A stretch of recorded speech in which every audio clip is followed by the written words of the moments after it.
Hola, buenas tardes. Muchísimas gracias. Es un gusto y un honor para quien les habla estar en esta ocasión acompañando la realización de este Congreso Nacional e Internacional organizado por el Colegio de Psicólogos del Perú, y deseo felicitar a sus organizadores y acercarles un fraternal saludo desde Argentina.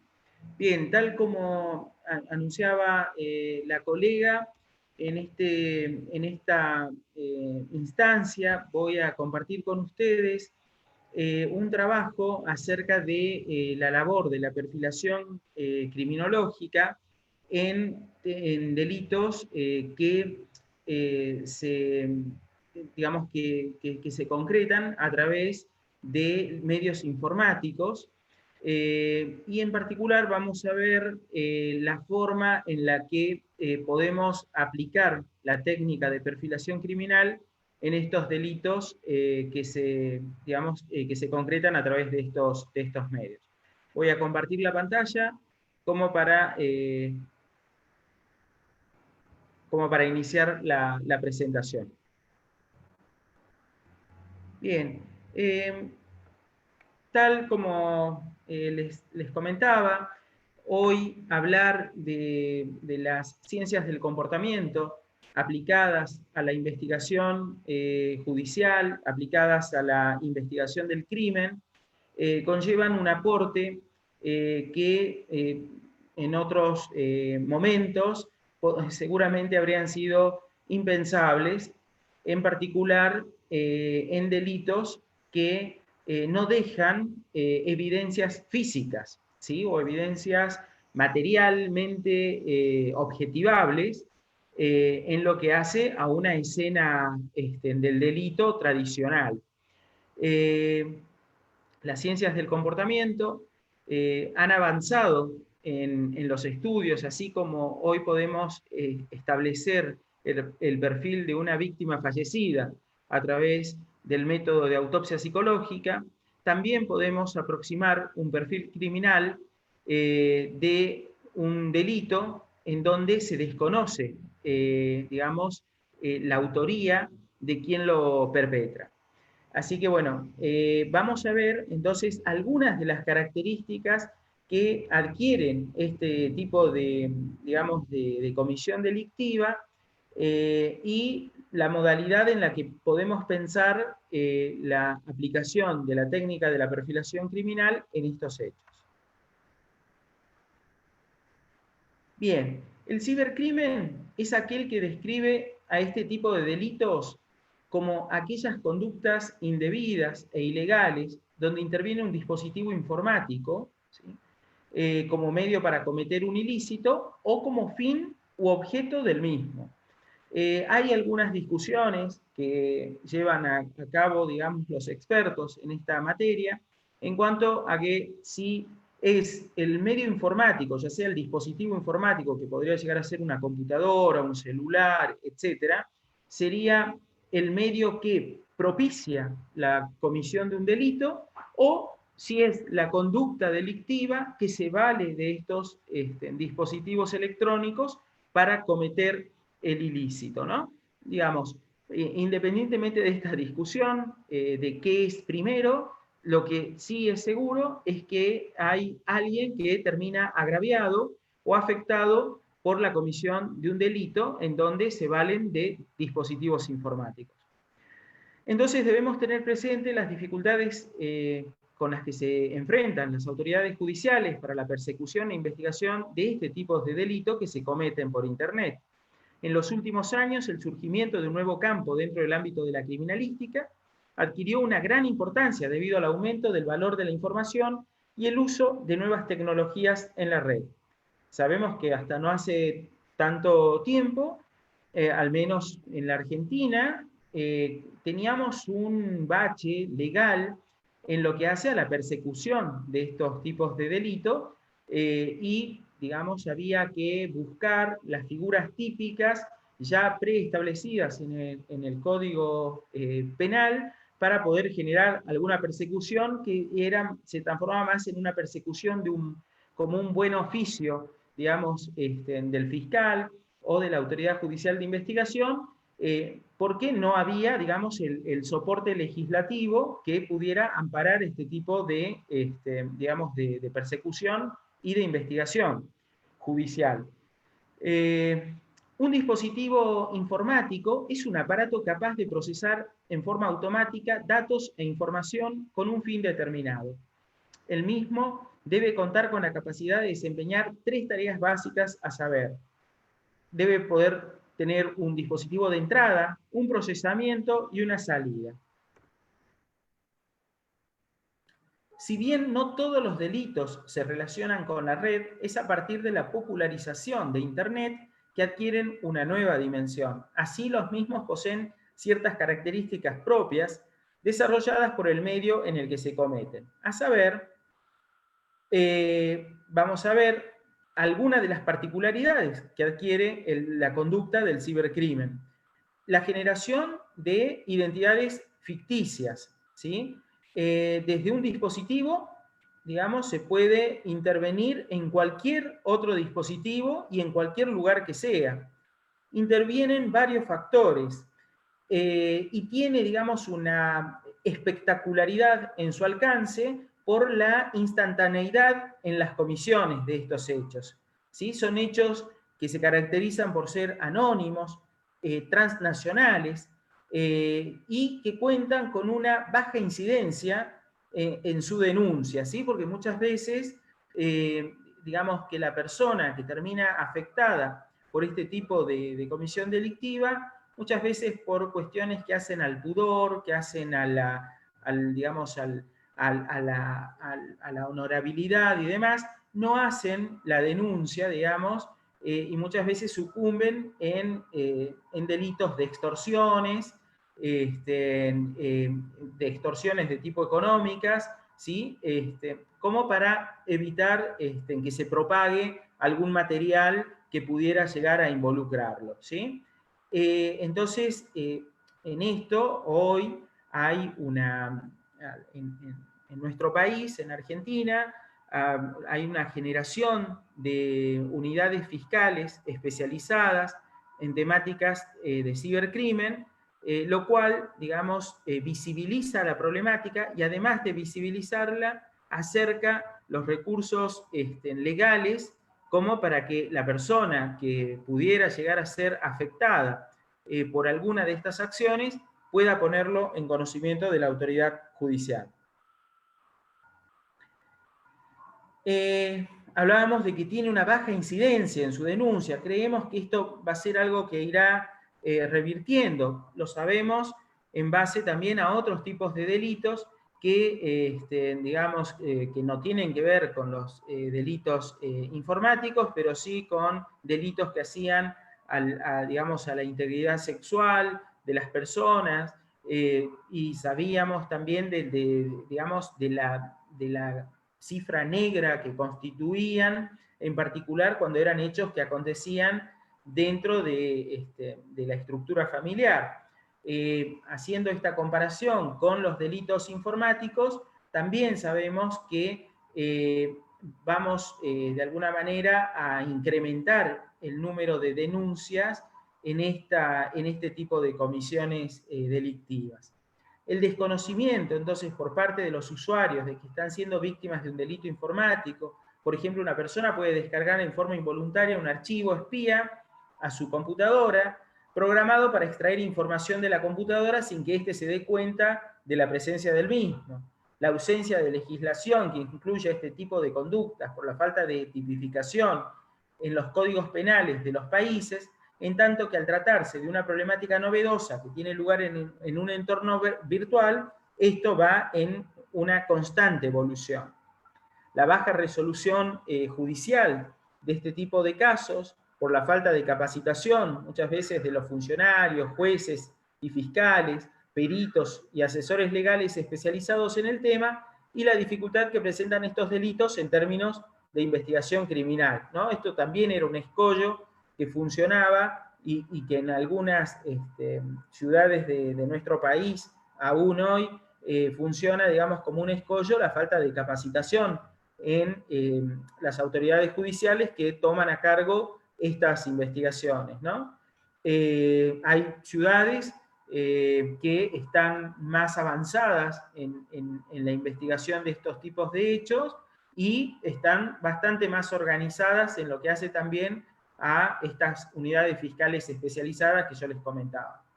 Las soluciones administrativas brindadas por los proveedores de servicios de Internet, como por ejemplo cuando se hackea una casilla de mail y el delito no es denunciado porque se utilizan los mecanismos de resolución brindados muchas veces por las empresas para recuperar una cuenta a través de una serie, ¿no? O sea, hay personas que por ahí fueron, digamos, víctimas en cuanto a que les hackearon la cuenta, pero como hay programas de recuperación de cuentas, muchas veces no ponen en conocimiento de las autoridades judiciales y entonces esto tampoco llega al sistema de administración de justicia. En cuanto a los requerimientos de los nuevos paradigmas de investigación criminal, resulta necesaria la aplicación de un paradigma diferencial del que se aplica usualmente para la investigación de los delitos tradicionales cometidos en el mundo físico, tales como los homicidios, los fraudes financieros, narcotráfico, lavado de dinero, terrorismo. Un paradigma que permita la investigación de los delitos relacionados con la utilización de la tecnología, de la información y la comunicación, tales como la piratería de software, la tenencia y distribución de pornografía infantil y el robo de identidad, entre otros, ¿no? Entonces, el estado de situación es la recurrencia de hechos en los que se apela para su consecución a los medios informáticos.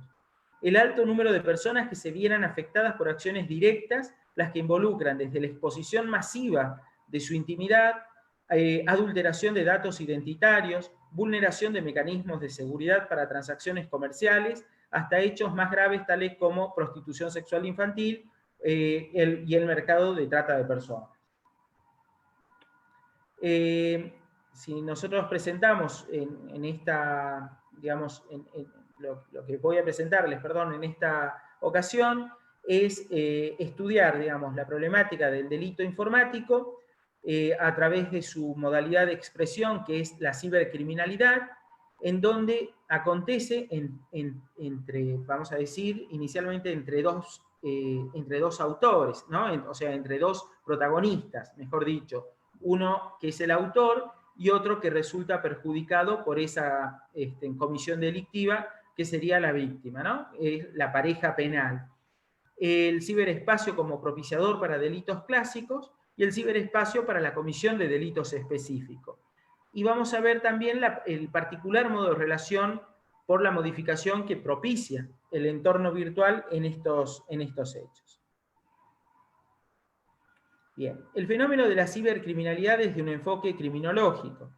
Internet modifica la relación entre el infractor y la víctima a partir de la supresión de la barrera del tiempo y el espacio que genera el entorno virtual. Sabemos que no es la misma temporalidad y la misma espacialidad con la que estamos acostumbrados los investigadores, digamos, a abordar los delitos clásicos, ¿no? En este orden de cosas, nos aproximamos hacia el constructo que implica la conducta ilícita a través de Internet y su inscripción en lo que conocemos como la teoría del delito. La legislación penal y las nuevas tecnologías. Desde la incorporación de mecanismos electrónicos en la vida cotidiana, muchos países comenzaron a modernizar su legislación de acuerdo a las nuevas modalidades de los ilícitos.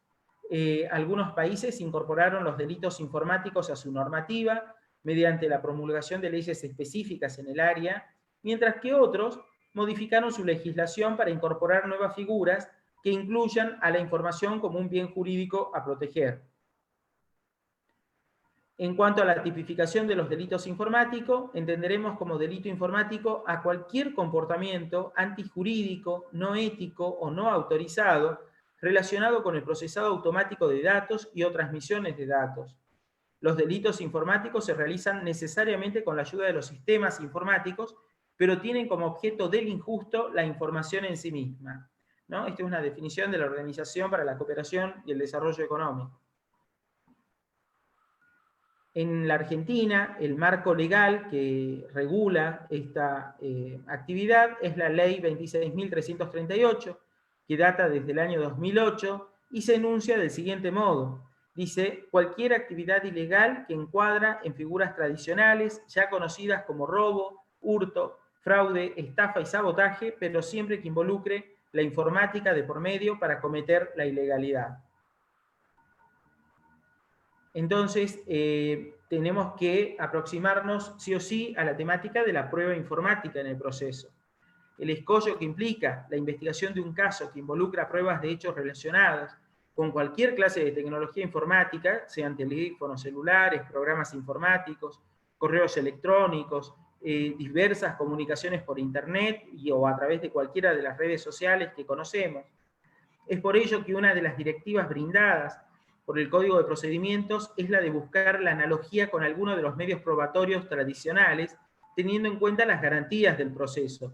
Esto sería poder valernos de figuras típicas penales que ya están incluidas en el Código de Procedimiento Penal y ver que, digamos, se valen de otros medios para la comisión del hecho, ¿no?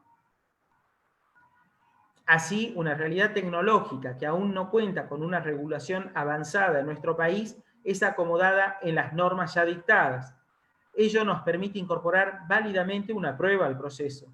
Usualmente la prueba informática es subvaluada o sobrevaluada, simplemente por desconocimiento.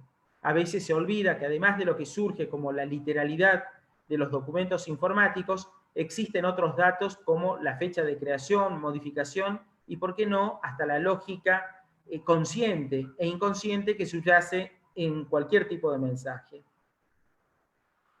El desafío, entonces, para el operador jurídico es que con las normas que están a su alcance en la actualidad, lograr la incorporación válida de estos elementos de prueba al proceso, aprovechando todas sus potencialidades para que ésta sea útil en la investigación.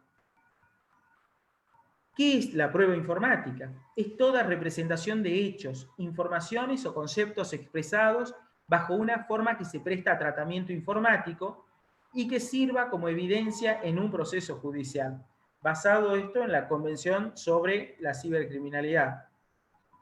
Las características de las pruebas, de la prueba informática. Existen varias características que son comunes a la prueba informática en general y que deben ser tenidas en cuenta a la hora de solicitar la orden judicial para su recolección.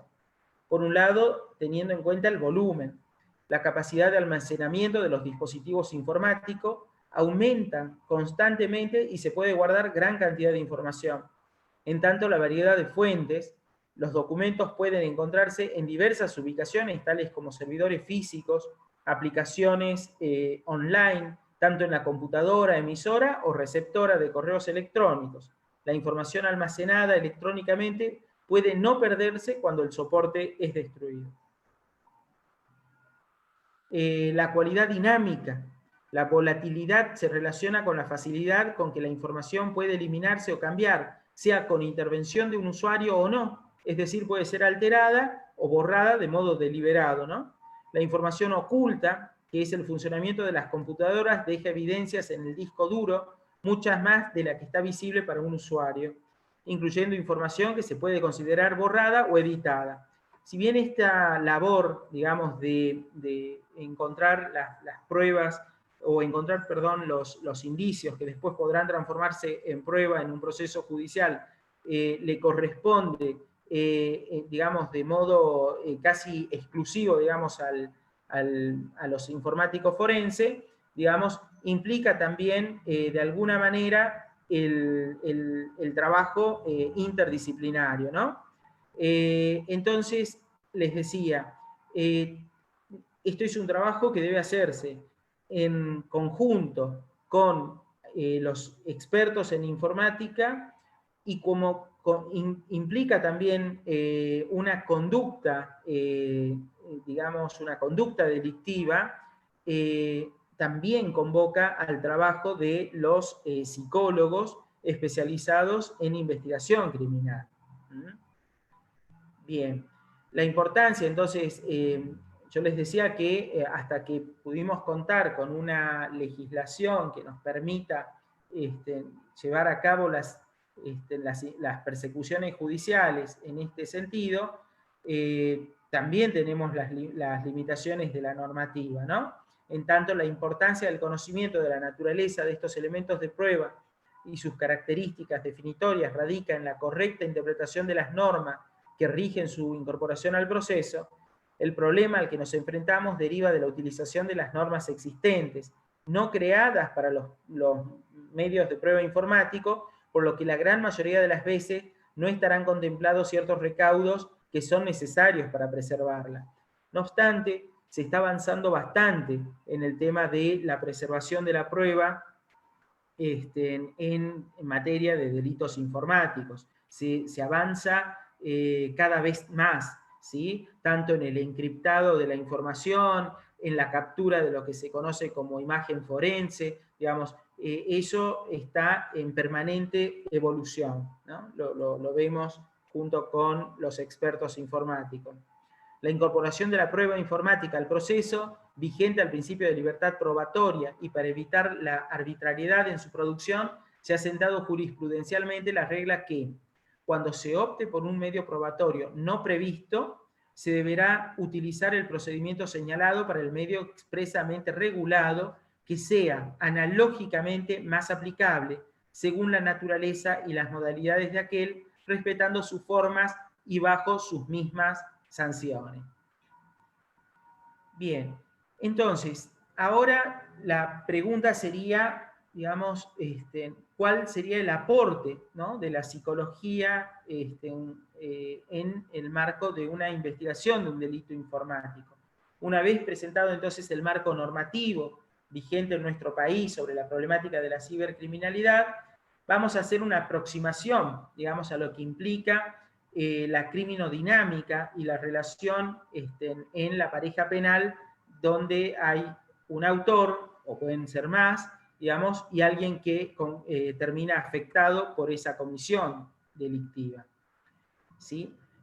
A su vez, la mayoría de las comunidades y espacios de interacción de la red ofrecen la posibilidad a los usuarios de construir nuevas identidades. Esto también es algo que nos convoca a los psicólogos, y en particular a la labor de la perfilación criminal, porque sabemos que digamos que las redes posibilitan el generarse un nick, digamos, ¿no?, en donde la identidad es algo creado ficcionalmente por quien ingresa en ese sistema. Al momento de trabajar en una perfilación, eso aporta muchísimo. El proceso de construcción, entonces, del perfil individual en las comunidades virtuales permite al sujeto organizar los rasgos identitarios que desea exponer ante el otro, metamorfoseando su ser singular y subjetivo hacia un ser virtual, quedando inscrito en la cadena de consumo que anula todo sesgo de subjetividad posible. No obstante, es importante señalar que el nick o digamos, esta identidad virtual que se genera el sujeto nunca está, digamos, separada del todo de algunos rasgos de personalidad de quien se genera ese nick, ¿no? El concepto de vinculación dentro de estas nuevas modalidades del lazo social virtual está dejando de lado el proceso de descubrimiento del tercero como el otro, estableciendo una identidad inmediata que busca fortalecer más los rasgos de tipo especulares del yo. Al trocarse el proceso de conocimiento del tercero, se facilita la posibilidad de diseñar la imagen de sí mismo que el sujeto desea exponer ante el otro. Así puede resaltar rasgos de personalidad ligados a aspectos más pulsionales y sin mediatización alguna de un ordenamiento para ello, ¿no? Las comunidades virtuales están diseñadas precisamente para permitir a sus usuarios la posibilidad de recrearse, de reconstituirse, preponderando determinados rasgos, sean estos prosociales o en su polo antagónico de ruptura con lo social. En este último caso nos referimos a ilícitos que pudieran constituir una o varias conductas delictivas. Bueno, aquí, por ejemplo, yo les puse algunos recortes periodísticos, ¿no? Por ejemplo, esto es en un terrorismo multiforme porque pretende adaptarse a las estrategias de investigación con la pretensión de sortear la acción represiva del Estado, ¿no? Como muchas veces estas células terroristas acuden de manera casi cotidiana a la utilización de los dispositivos informáticos. Desde una perspectiva sociológica, ese proceso de reformulación de la identidad del sujeto en el ciberespacio se encuentra protegida por la carencia de elementos de constatación de veracidad de la información brindada, lo que facilita en gran medida la proliferación de comportamientos tipificados como delictivos. También resulta de interés efectuar el análisis de los llamados espacios virtuales, en los que es de importancia tener en cuenta el concepto de lo público y lo privado, ¿no? Hablando de los cambios identitarios, ustedes estarán viendo en este momento en mi pantalla el nombre de Milagros.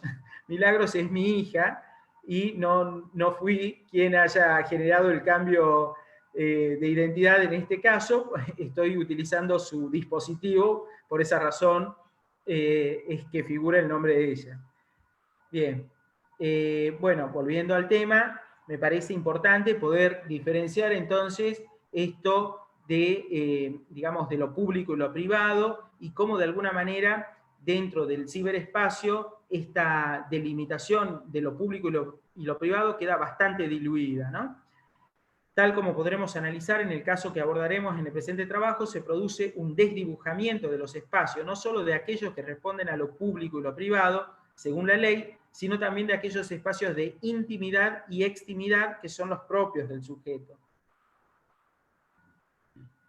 Intimidad y extimidad, los desbordes de las redes sociales.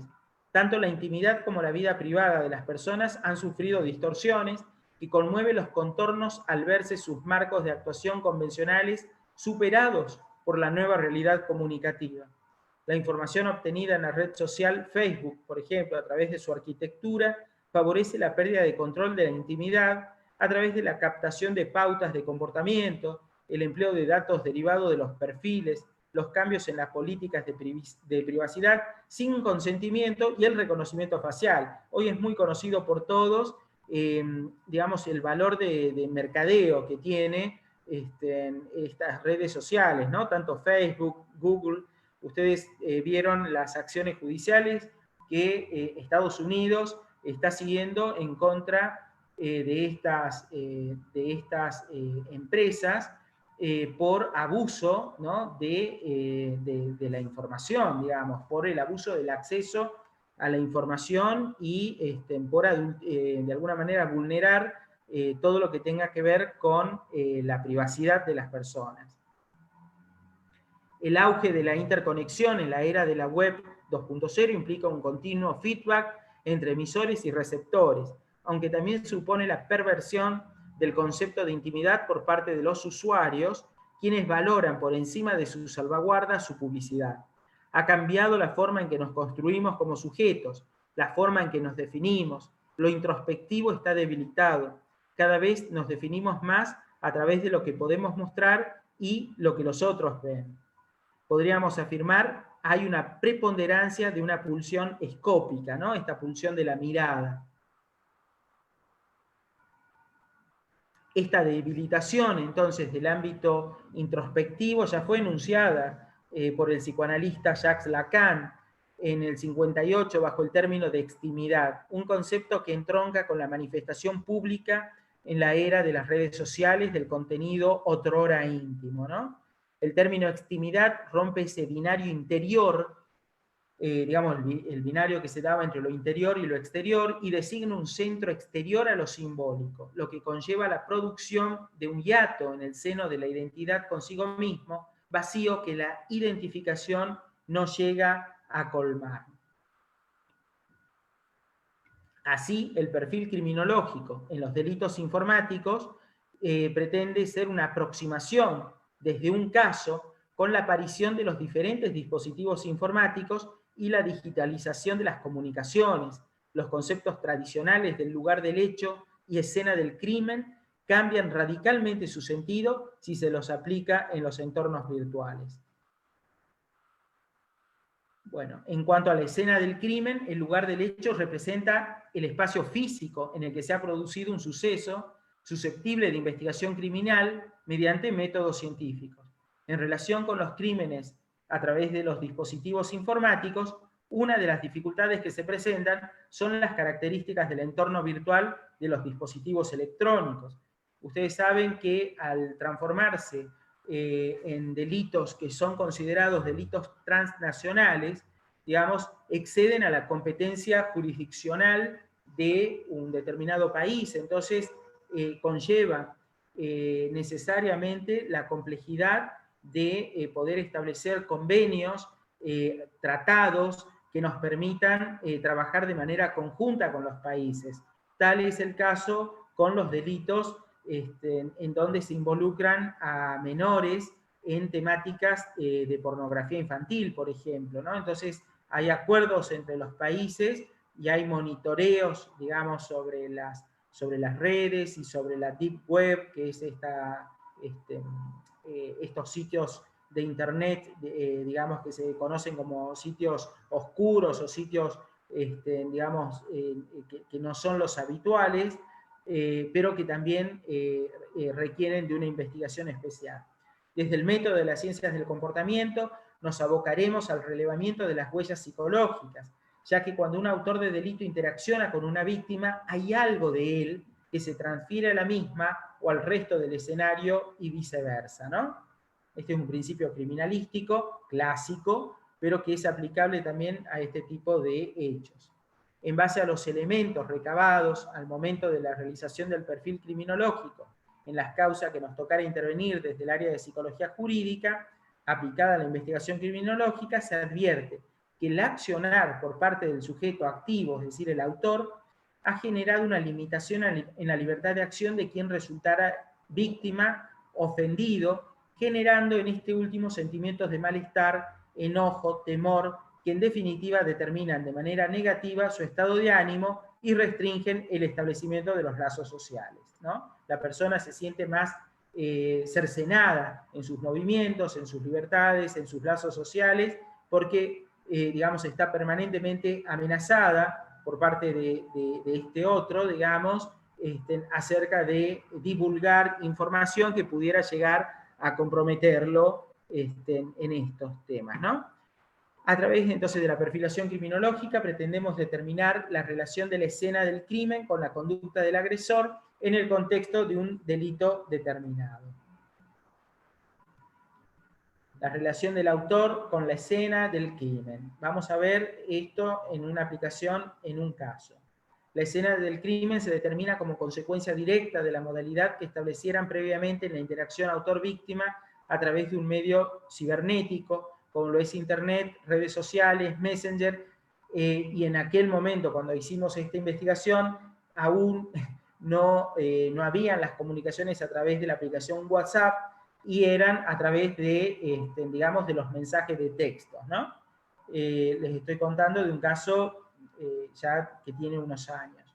El método de ataque a la víctima eran métodos coactivos de los que se vale el autor y dan parte de la comodidad de este para desplegar su accionar sobre la víctima.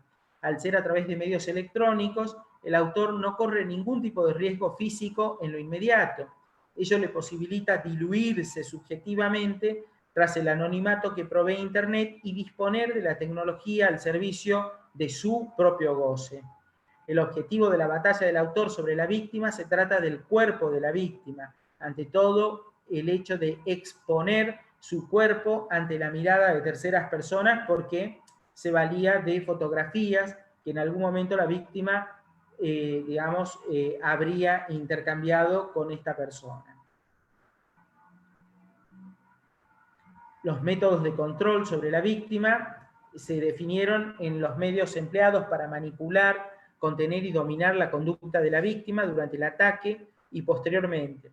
El autor se vale de métodos electrónicos de coacción y amenaza, valiéndose de los lazos de confianza que en su momento estableciera previamente con la víctima, efectuándolo antes y durante el ataque en el que arremete en contra de esta, ¿no? Es decir, la víctima no sabía quién era la persona que, digamos, lo amenazaba a través de correos electrónicos, a través de chat vía Messenger, a través de mensajes de texto, porque siempre utilizaba diferentes dispositivos y diferentes nicknames, digamos, con lo cual era difícil para esta persona poder intuir o poder sospechar quién podría ser la persona, ¿no? Esto nos conllevó al trabajo de perfilación criminológica en ese sentido.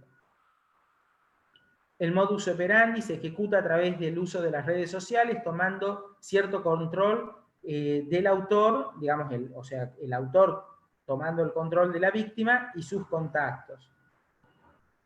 En cuanto al riesgo que corre el sujeto que comete el delito, en este apartado analizamos la percepción del delincuente en cuanto a la posibilidad de ser capturado o sufrir una pérdida o daño cuando intenta controlar a una víctima. Siguiendo la metodología de perfilación de Garrido Genovés, ubicaremos su accionar en el riesgo implícito al modus operandi. Se refiere a la naturaleza y extensión de la habilidad, planificación y ejecución de los actos de precaución que muestra un delincuente antes, durante y después de cometer el delito, con el objeto de lograr su objetivo y evitar su identificación.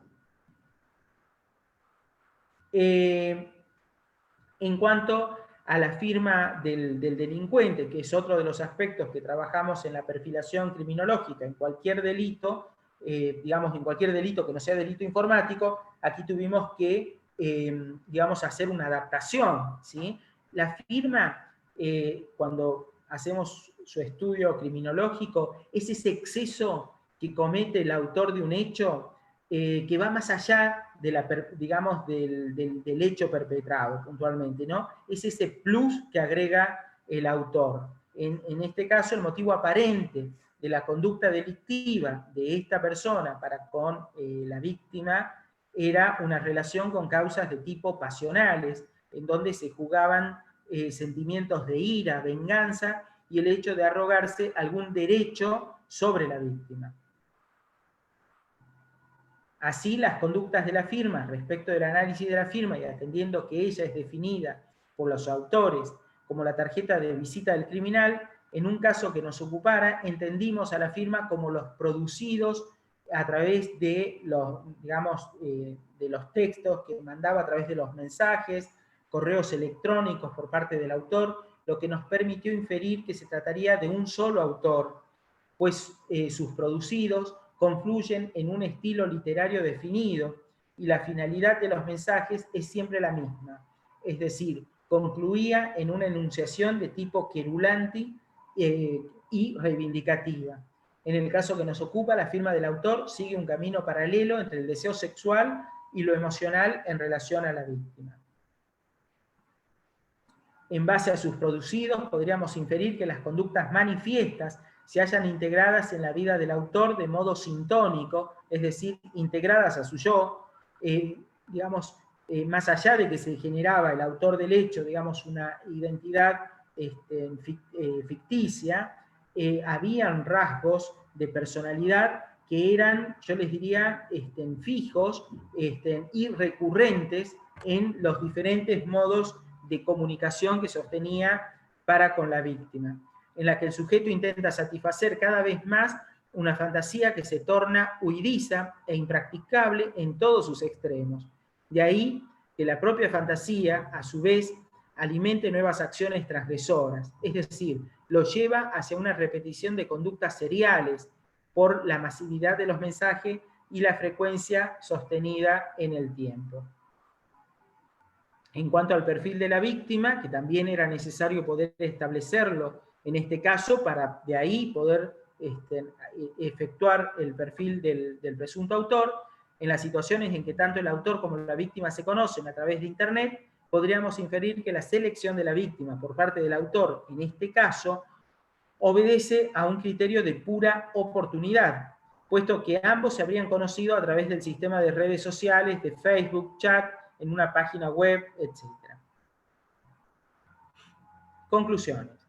A través del presente trabajo y la metodología del perfil criminológico con la que trabajamos, pretendimos visibilizar los aportes de un método de investigación criminológica que enfrente de la proliferación de modalidades delictivas no convencionales, tal como puede serlo a través de las redes sociales en la web, resultaría una posibilidad de acotar el círculo de búsqueda en un universo tan amplio e infinito como Internet. El avance del discurso de la ciencia con la producción de objetos listos para el consumo trajo aparejado la ruptura de los lazos sociales y como consecuencia una uniformización de los modos de satisfacción. Sin embargo, el sujeto que cree ser amo de su goce rápidamente termina siendo víctima del mismo. Tal como pudimos evidenciar en el caso de referencia, la invasión del goce en exceso rompe la virtualidad e irrumpe con efectos en la vida real, a través de las amenazas, la coacción, la intimidación y las injurias públicas. No se trata entonces de ordenar este desorden o de intentar restaurarlo, sino más bien poder entender el surgimiento de un orden diferente, este orden que surge cuando la ley simbólica tambalea y deja de encarnar la figura que transmite el ideal que abre al lazo social. Teniendo en cuenta lo hasta aquí trabajado, podemos afirmar que se plantea una bidimensionalidad del sujeto y el usuario, que se manifiesta en un sujeto que habita e interactúa en un espacio no virtual y otro que desarrolla contratos e interactúa con otros sujetos en un espacio virtual que trasciende la territorialidad física y deviene en otros matices. Ello implica un abordaje del uso de los espacios virtuales, no como un opuesto a los espacios no virtuales, sino como elementos sinérgicos que se retroalimentan el uno al otro en las diferentes aproximaciones al uso del ciberespacio. Se acostumbra a extrapolar los términos virtual del real como si el primero no fuera lo segundo, ¿no? Digamos, en esta diferenciación entre lo virtual y lo real, cuando trabajamos en la investigación de estos hechos, digamos, esa delimitación entre lo virtual y lo real se pierde, ¿sí? Porque tiene efectos, esta acción que se comete a través de un escenario virtual, tiene efectos en lo real y tiene efectos en la vida de un sujeto. Es decir, que se maneja el concepto de virtualidad casi desde una perspectiva de la fantasía, ¿no? Para finalizar, y coincidiendo con Nicolás Negroponte, en términos de persecución penal, señalaba a mediados de los años 90, la justicia se comporta como un pez casi muerto. Está boqueando, falto de aire, porque el mundo digital es un lugar diferente. Casi todas las leyes fueron concebidas en y para un mundo de átomos y no de bits. Bueno, yo voy a finalizar aquí y desde ya quedo atento a los intercambios que pudieran llegar a surgir. Muchísimas gracias por la atención.